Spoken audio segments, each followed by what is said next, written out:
First of all, let me thank Father Dura for the invitation.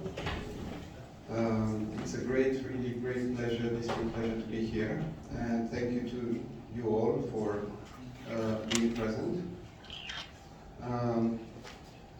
As Professor Dumitru mentioned, I was one of his students. I was lucky to be in his classes, so that adds to the pleasure of presenting today.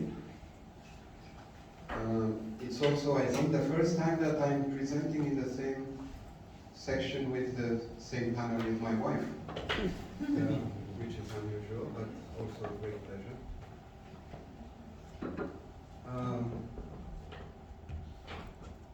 And I'm not sure whether it's working.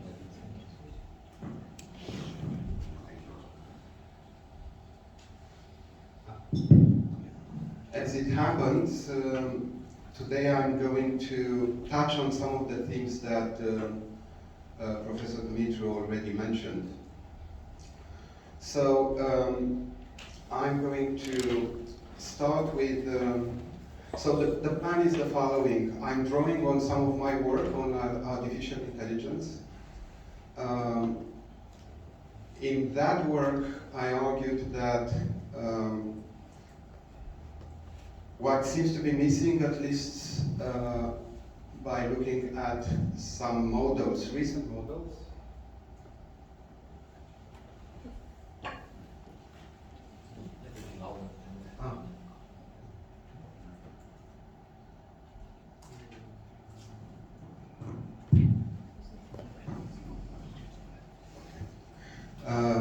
Fighting with technology.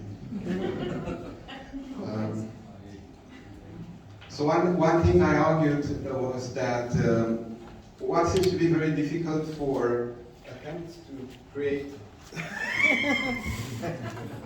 don't know where. Can you hear me at the back? Yeah. I'll try to. I have a soft voice, so it's not going to be easy, but I'll try to project. So what I argued was that one difficult issue for artificial intelligence is precisely that of self-consciousness. We have self-consciousness, at least so far. Machines that are forms of artificial intelligence don't have. But there are attempts to construct such machines with self-consciousness. I looked in particular at one model.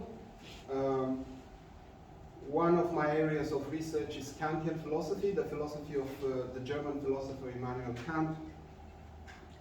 And I was contacted at one point by, at that time, a PhD student from Imperial College, also who was working for DeepMind, and who said that he is working on a new model of artificial intelligence based on the critique of pure reason. And he wanted to meet and wanted to check whether his interpretation of Kant's first critique of pure reason is accurate as he used it for his what he called Kantian machine, which is a logic-based software. And I met him, and I was expecting that either we will have somebody who is a very good Kant scholar, but who doesn't have much results with his work in artificial intelligence, or somebody who is doing great work in artificial intelligence but doesn't know very much Kant. And I was in fact surprised to see that he both knew his Kant and he had quite very good results with his work.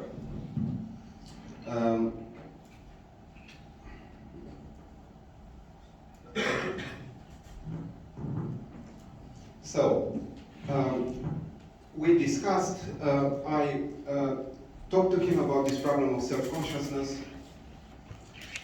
He started to work more recently on software called the apperception machine. Apperception is precisely self-consciousness. There is good progress as far as results are concerned. I'm going to say a bit more about such results and why they are interesting. But what I thought I would introduce today is precisely something that Professor Dumitru mentioned before, the question of free will. Because what I was thinking was, well, let's suppose you do have an artificial intelligence, a machine, which is able to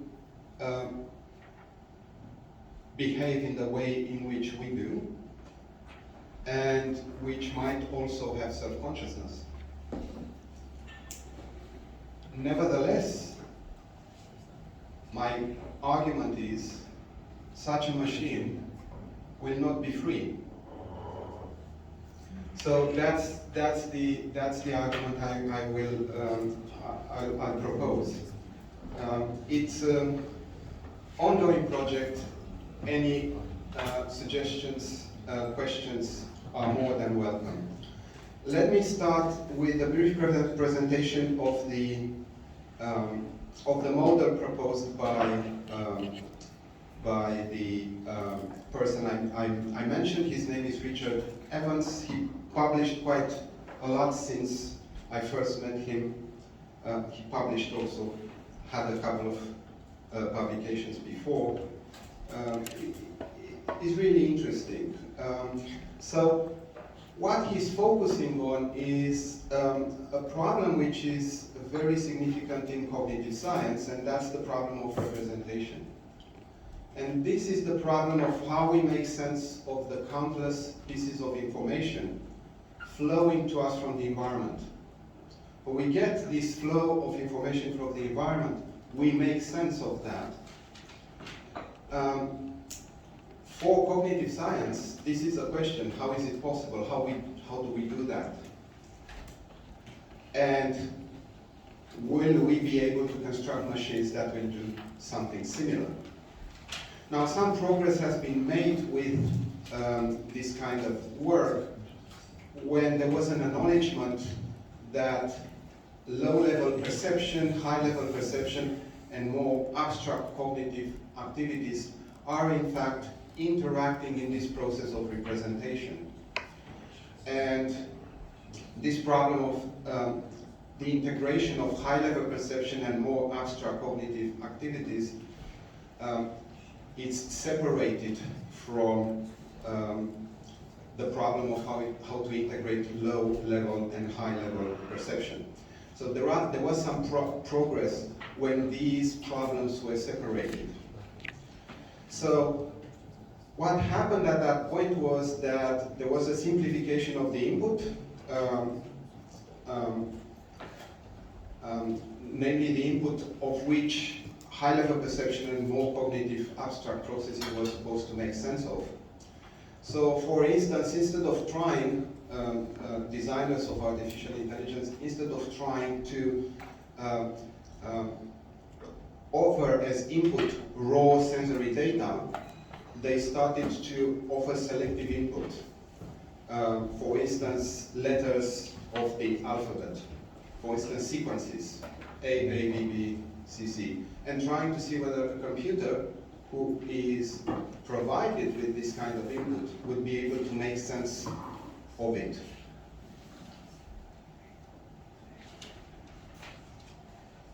Now, the Kantian machine proposed by Evans tried to make even more progress.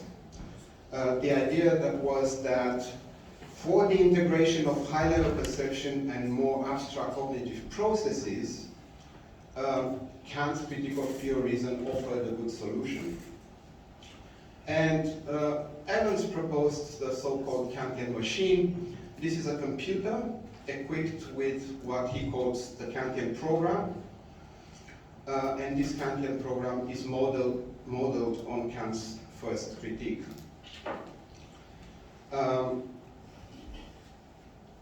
Now, the results were quite promising. turned out that the Kantian program can solve verbal reasoning tasks and has achieved human-level performance better than other programs designed on non-Kantian basis.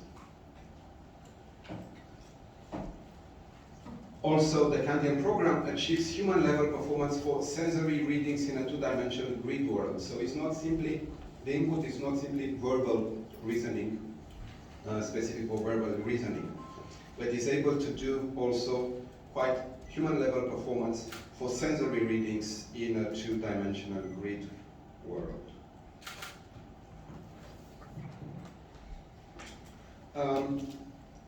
There was nevertheless a claim which I contested with regard to the Kantian machine. The claim that Evans made was that not simply the Kantian machine is able to achieve human-level performance, many other artificial intelligence machines are able to achieve human-level performance, but that cognitive science is now able to create cognitive agents. More exactly, the idea was that the rule induction process to be found in Kant's first critique meets certain constraints, and when this happens, the internal activities of the process count as cognitive activities. So the internal activities of the process of the Kantian machine can count as cognitive activities. And I thought that this claim, the claim that the Kantian machine is a cognitive agent, was unwarranted at that point. I still think it's unwarranted. But I thought that by pursuing this objection, the objection from self-consciousness, because that was the basic idea, there would be some ways for those who design artificial intelligence to make progress as well. So let me say a bit more, just a bit more on what I think the problem is. So let's take agency to refer generally to a capacity to do something. And then let's take a sensory agent to be an agent who has sensors. Now, the behavior of the merely sensory agent will depend entirely on the state of its sensors. And we can take a very simple example here. Imagine a thermostat. Consider the context of an aquarium housing tropical fish. Now, when the temperature goes below 25 degrees Celsius, then the thermostat will switch on and will try to keep the temperature at 25 or above, because that's what tropical fish need. Now, the response of the thermostat is automatic. We cannot say that switching on the heater was done because the sensory perturbations were counted as representation of the water's low temperature, were counted as such by the thermometer, by the thermostat. Okay? The thermostat doesn't count sensory perturbations as perturbations in the environment. The thermostat is just switching automatically. We ourselves may talk in a metaphorical way and may regard these perturbations as a representation of low temperature.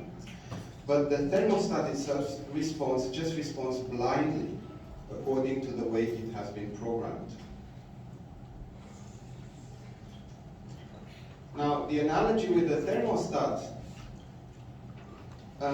is useful because although the Kantian machine turns out to be a much more complex one than a thermostat, it performs in the same way in which the thermostat does. It does various things in an automatic way, and is not yet able to count the various changes in the inputs as changes in the environment.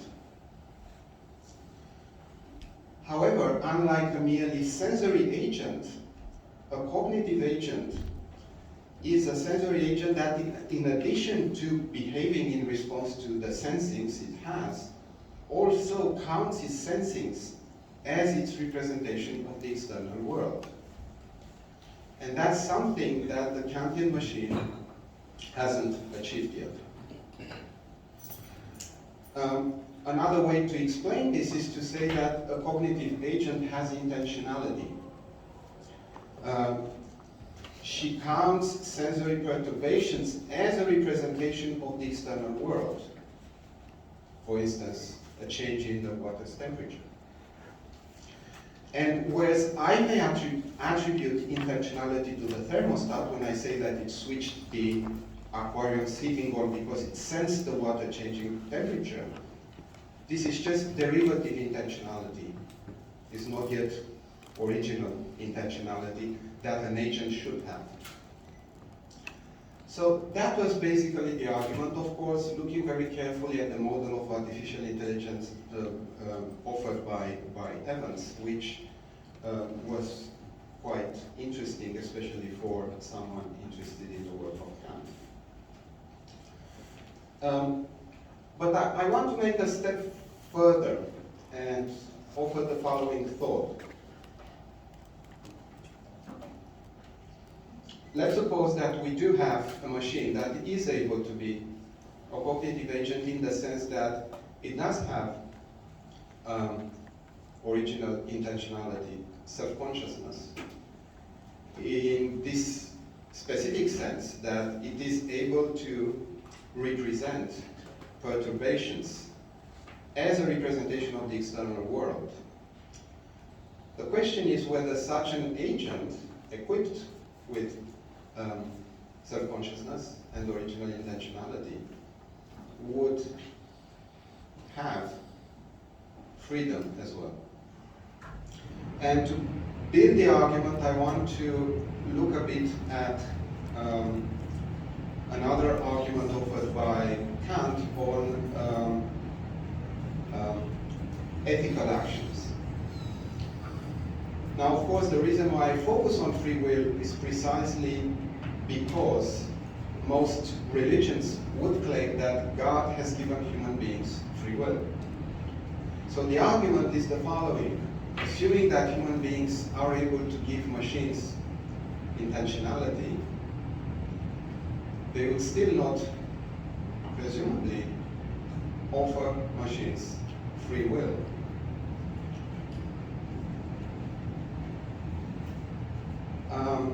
Let's look at one account of free will, Kant's account of free will.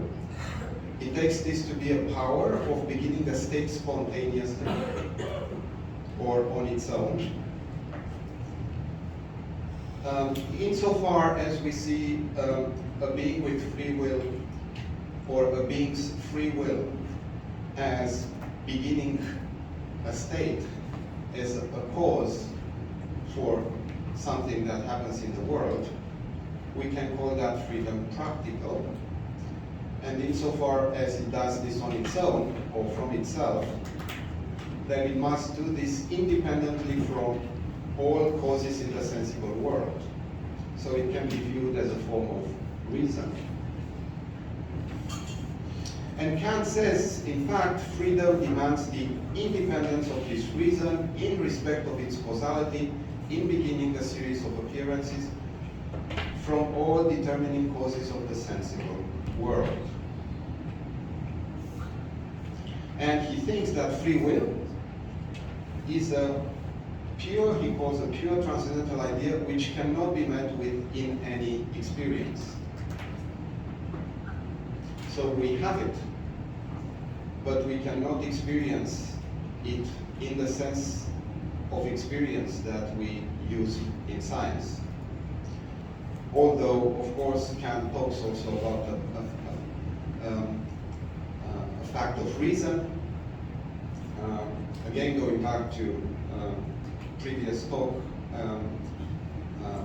there can be other kinds of facts and other types of experiences which are not of the scientific kind.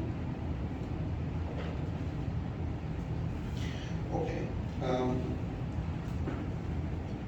Now, on Kant's account, freedom manifests itself when we perform moral actions. So for him, a moral action is a free action.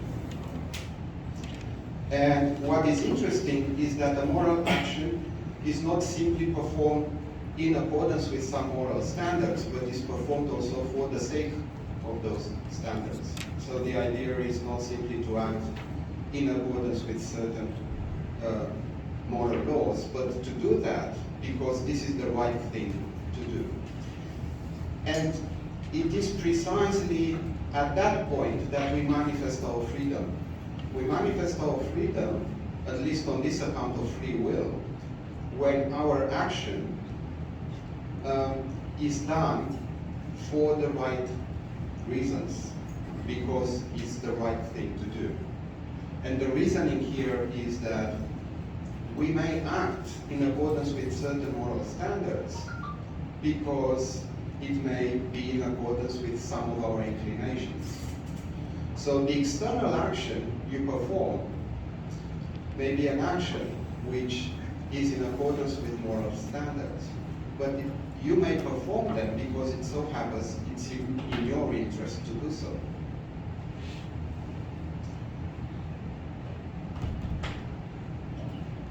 There is the famous example, Kant's example of giving the right change. There are two ways to do that. You can do that because you think this is the right thing to do. You have a child who is doing some shopping, you are a shop owner. You give the right change because you think that's the right thing to do. Contrast this with the situation of the shop owner who gives the right change because he's afraid of being caught cheating and losing customers. So there are these two differences. And the claim is that the action, which is an expression of our freedom, is the action which is performed because the ground, the determining ground of the action is the rightness of the action rather than the particular inclination, such as an aversion, a fear of being caught cheating the customers.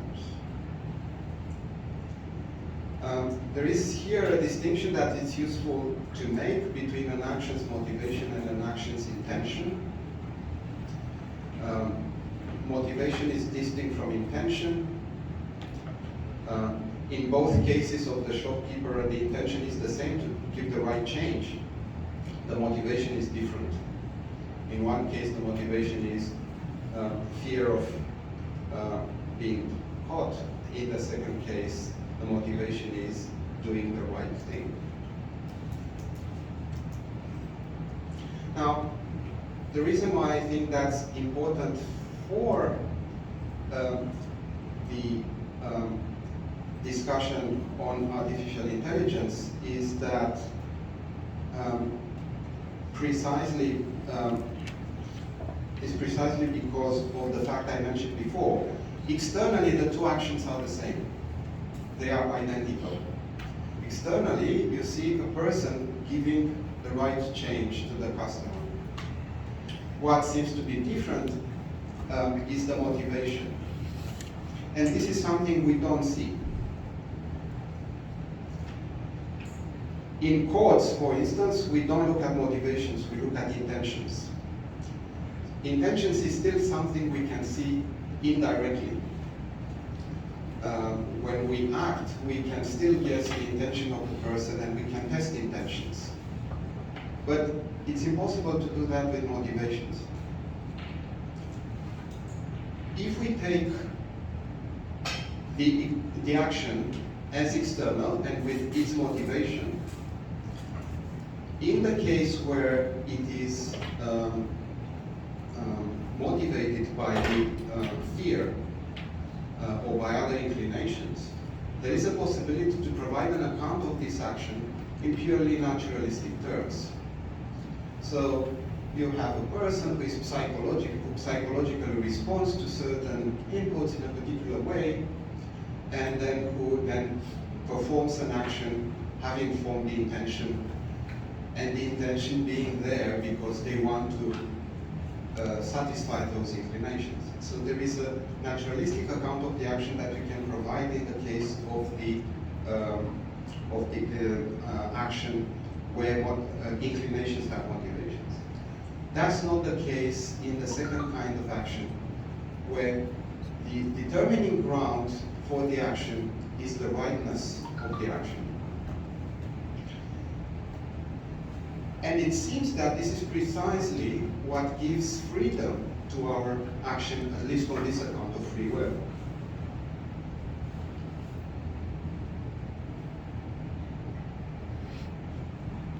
Now it seems to me that, although this hasn't been done before, let's imagine that we have,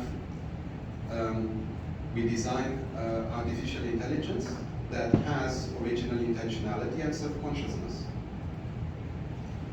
It seems to me that, and as I mentioned, Evans is developing such a model. At the moment he is using two systems. He is using neural networks combined with logic-based programming.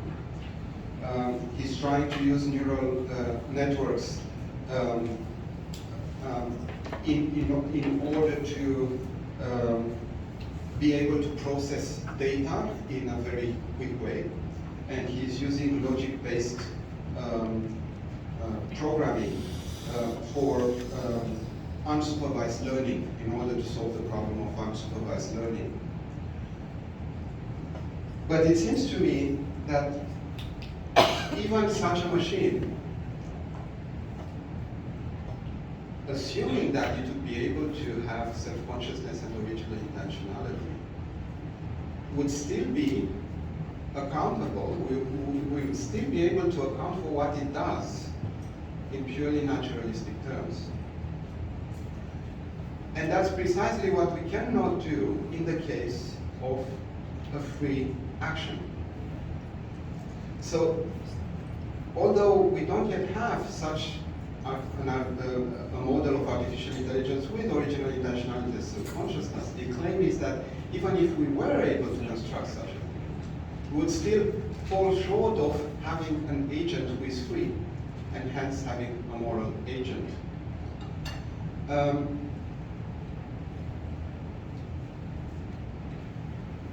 There are various, of course, religious traditions. In our Christian Orthodox tradition, free will is given by God. On such a model, you would need God to give freedom to such a model of artificial intelligence. We wouldn't be able to do that. There are other traditions where they have different models of free will, different conceptions. But just to conclude, am I doing okay about time? Yeah. Just to conclude,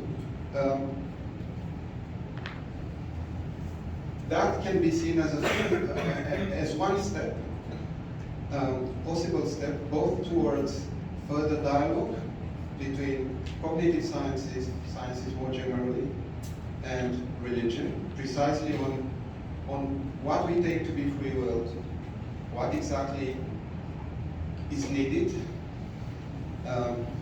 in order to provide such an account, what are the implications for artificial intelligence. But can we see it also as a good model for dialogue interfaith, precisely looking at how they understand free will and what are the implications for artificial intelligence from that perspective.